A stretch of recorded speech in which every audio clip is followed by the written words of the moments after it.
Clark is among 100 juvenile delinquents sent from the Ark space station back to Earth to test whether the world has become habitable again after a nuclear disaster destroyed most life 97 years before.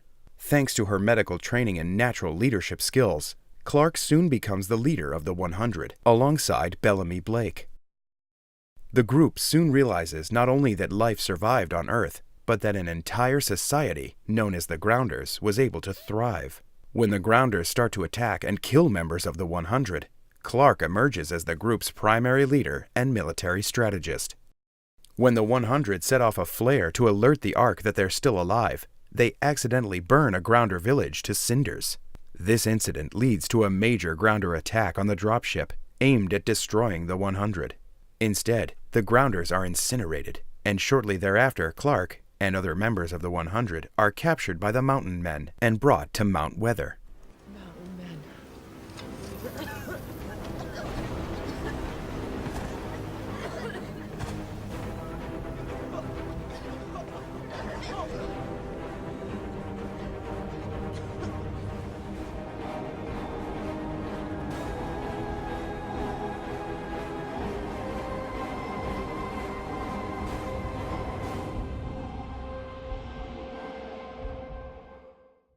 Although the Mount Weather bunker has comfortable lodgings, Clark soon realizes its dark secret. Scientists there want to harvest the 100 for their blood, which will allow them to survive the radiation outside the bunker. As Clark and Anya, the leader of the Grounders, break out of Mount Weather, they realize they have to work together to defeat the Mountain Men. But when Anya is killed by Clark's people outside of Camp Jaha, It's okay. No.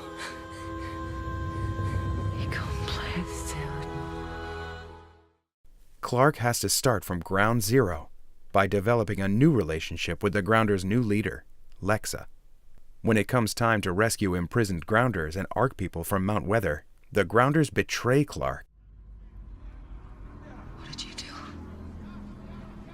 What you would have done. Save my people.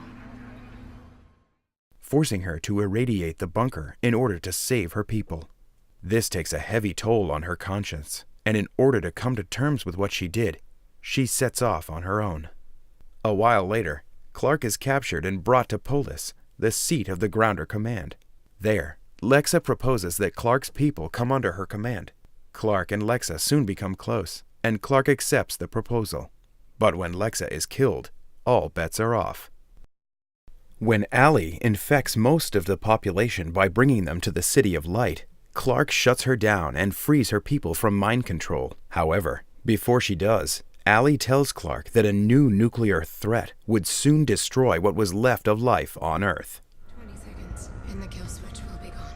Would you really condemn the human race to die in 6 months? We'll figure something out. We always do. When Clark and Abby figure out that Nightbloods have the ability to withstand intense radiation, they try to create a cure to save humanity from the new threat, using Clark as a subject, but are apparently unable to. Bellamy and the others decide to return to the Ark to sit out the radiation, but in order to get them there, Clark must ultimately stay behind to manually ensure the Ark has power. She makes it back to a bunker just in time to avoid the radiation death wave, but is severely burned. Luckily, it turns out that the Nightblood experiment did work on her, and she is able to survive the radiation. She spends 6 years waiting for Bellamy and the others to return from the Ark. But just when it looks like they're about to land, their ship turns out to belong to someone else. Want to know more about Clark Griffin? Check out the 100 Wiki on Fandom.